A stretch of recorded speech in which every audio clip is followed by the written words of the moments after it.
지금 이 순간 전 세계 에너지 강대국들이 한국의 조그마한 지방도시 하나에 줄을 서고 있어요. 사우디아라비아. 석유 왕국이잖아요. 땅만 파면 기름이 콸콸 나오는 나라가 왜 한국에 손을 내밀까요? 영국. 과거 해가 지지 않는 대제국이었던 그 나라가 왜 전라북도 정읍이라는 작은 도시에 방문단을 보낼까요? 미국 피닉스 시의회는요? 왜 한국 기업의 기술을 공식 승인했을까요? 그 답이 바로 여러분이 오늘 버린 그 비닐봉지 안에 있습니다. 오늘 장을 보고 나서 마트 봉지에 담아온 거 있으시죠?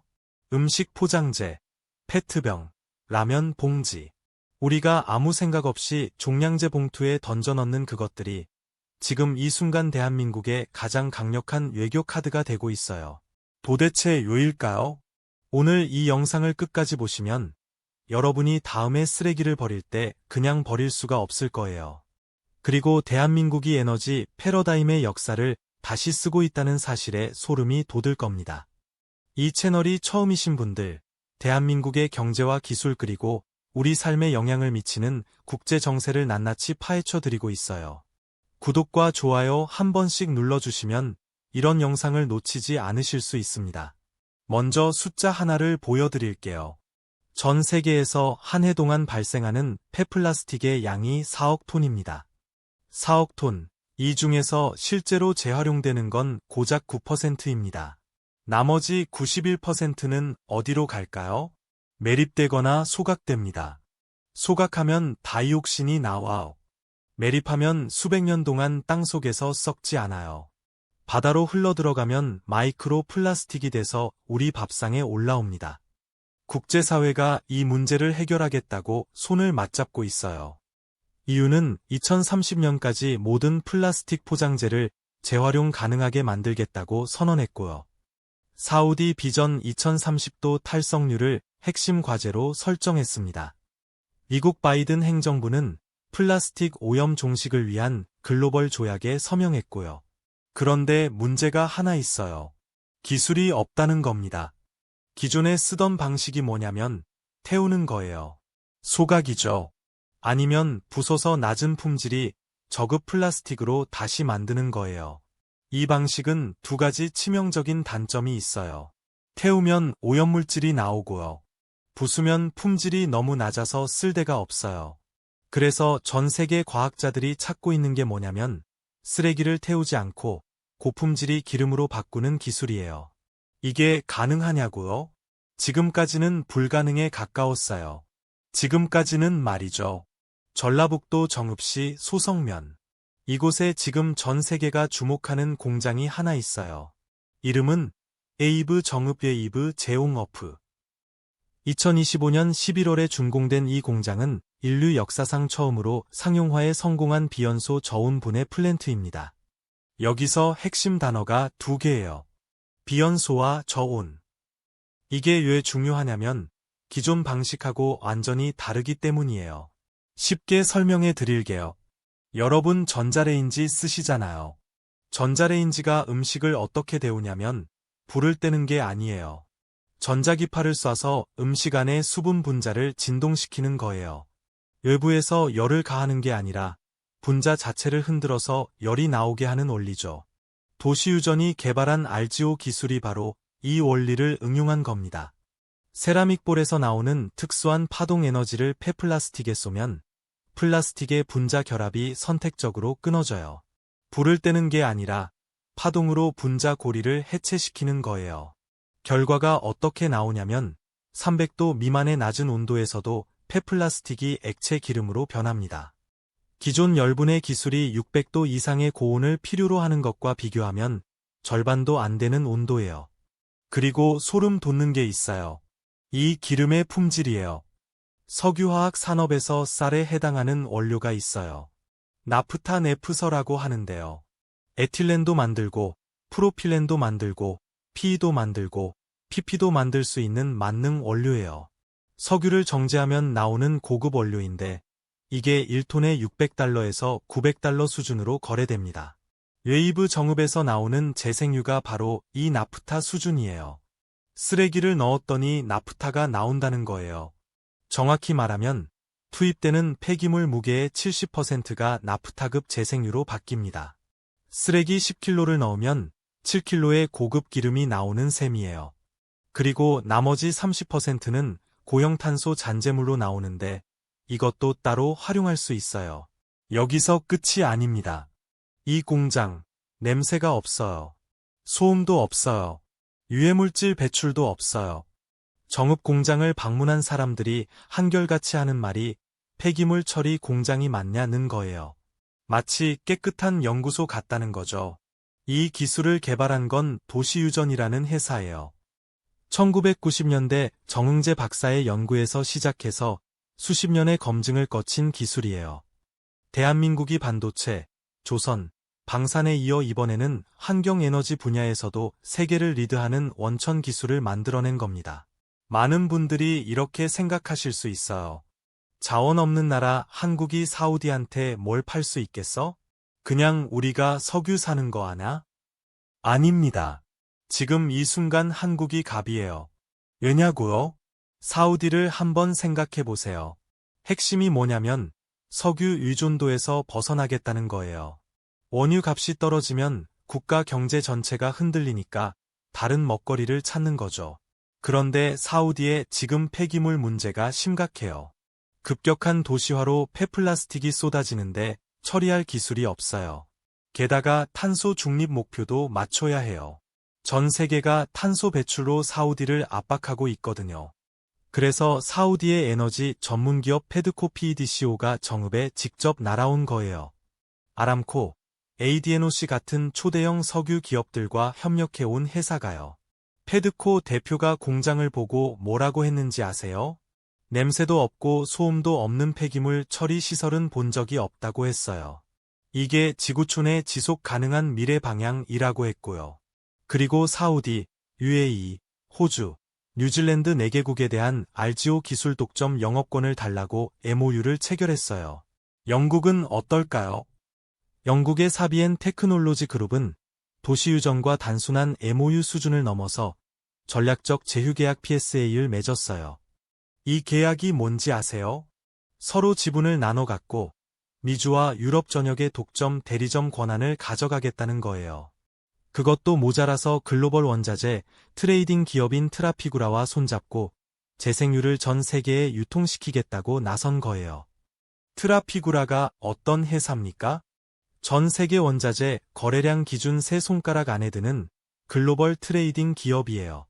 그 회사가 한국 정읍 공장에서 나온 재생유를 팔겠다고 나선 거예요. 미국은요? 애리조나주 피닉스 시의회가 2024년 12월에 도시유전의 RIC 프로젝트를 공식 승인했어요. 한국 환경기술이 미국 지자체의 공식 행정 절차를 통해 승인받은 건 드문 사례예요. 베트남과는 1200억 원 규모의 수출 계약을 성사시켰어요. 한베트남 정상회담 계기에 이루어진 계약이니까 사실상 국가 대 국가 차원의 기술 수출이에요. 이게 바로 반전이에요. 우리는 흔히 대한민국을 자원 없는 을 2로 생각해요. 에너지를 수입해야 먹고 사는 나라라고요. 그런데 지금 전 세계 에너지 강국들이 한국의 기술을 사려고 줄을 서고 있어요. 쓰레기에서 에너지를 캐내는 기술, 즉 도시 유전의 개념이 한국을 에너지 기술 강국으로 만들고 있는 거예요. 이제 돈 얘기를 해볼게요. 웨이브 정읍 공장 하나의 연간 처리 용량이 최대 7,000톤이에요. 수율이 70%니까 연간 나프타급 재생유를 약 4,900톤 생산할 수 있어요. 리터로 환산하면 약 540만 리터예요. 이 재생유가 나프타급이니까 시장가로 계산하면 상당한 금액이 나오죠.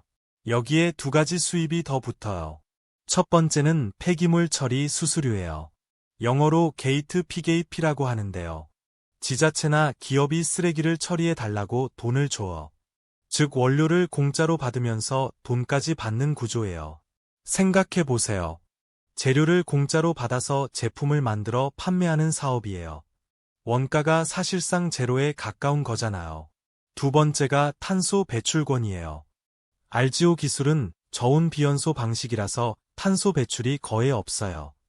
전문가들 추산으로 웨이브 정읍 공장 하나에서만 연간 약 17,550톤의 탄소 배출권 확보가 가능할 거라고 해요.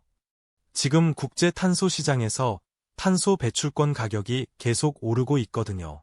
이것 자체가 또 다른 수익원이 되는 거예요. 세 가지를 합치면요.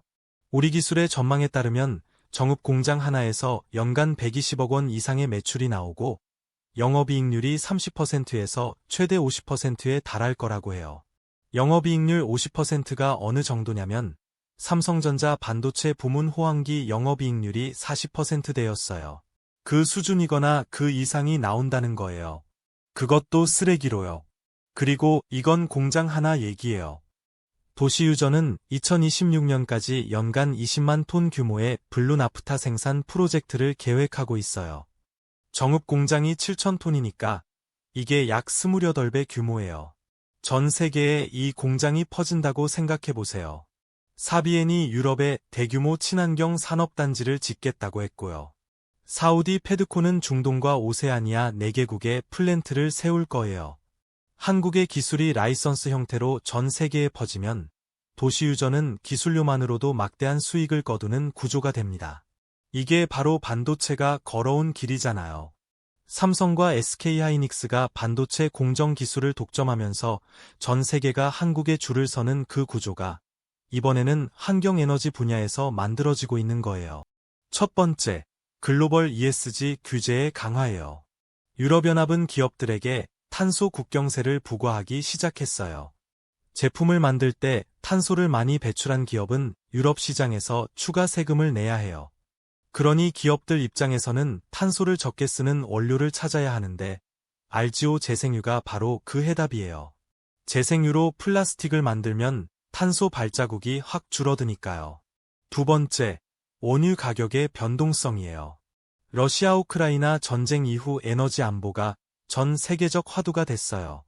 원유 하나의 국가 경제를 통째로 맡기는 것이 얼마나 위험한지 모두가 실감했죠. 그래서 대한에너지원을 찾는 움직임이 가속화됐고 폐기물에서 뽑아낸 재생유는 쓰레기가 나오는 한 고갈되지 않는 에너지원이라는 점에서 각광받고 있어요. 세 번째, 폐기물 처리 한계예요. 중국이 2018년에 선진국들의 폐플라스틱 수입을 전면 금지했어요. 그 전까지 선진국들은 폐플라스틱을 중국에 수출해서 처리했는데 갑자기 갈 곳이 없어진 거예요. 영국, 호주, 미국이 폐기물 처리 대란을 겪고 있는 이유가 바로 여기 있어요. 이 나라들 입장에서는 RGO 기술이 구세주나 다름없는 거예요. 세 가지 문제가 동시에 있고 한국이 세 가지를 동시에 해결하는 기술을 갖고 있다는 거예요. 이거는 영원한 적도 없고 영원한 아군도 없어요. 오직 생존을 위한 실리슬리만이 있을 뿐이에요. 사우디는 한국을 좋아해서 손을 내민 게 아니에요. 자국의 폐기물 문제와 탄소 중립 목표를 해결해줄 기술이 필요한 거예요. 영국도 마찬가지예요. 그런데 그 필요가 가장 정확하게 충족되는 곳이 전라북도 정읍이라는 거예요. 우리는 자원 없는 나라라고 스스로를 작게 봐왔어요. 그런데 지금 우리가 가진 자원은 기술이에요.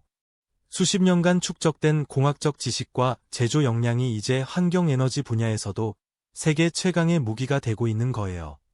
반도체는 모래에서 황금을 만들잖아요. 도시 유전은 쓰레기에서 석유를 만들어요. 한국이 새로운 신산유국 신찬요고로 도약하는 현장이 지금 정읍에 있어요. 한 가지 질문을 드리며 마무리할게요. 앞으로 더 많은 나라들이 RGO 기술을 도입하게 되면 대한민국의 에너지 외교 지형도가 어떻게 바뀔까요? 그리고 이 기술이 우리의 에너지 수입 의존도에 어떤 영향을 미치게 될까요? 댓글로 여러분의 생각을 들려주세요. 다양한 관점이 이 채널을 더 풍성하게 만들어줍니다. 오늘 영상이 유익하셨다면 구독과 좋아요 부탁드려요. 대한민국의 경제와 기술, 그리고 우리 삶에 영향을 미치는 국제정세, 계속해서 낱낱이 파헤쳐 드리겠습니다. 감사합니다.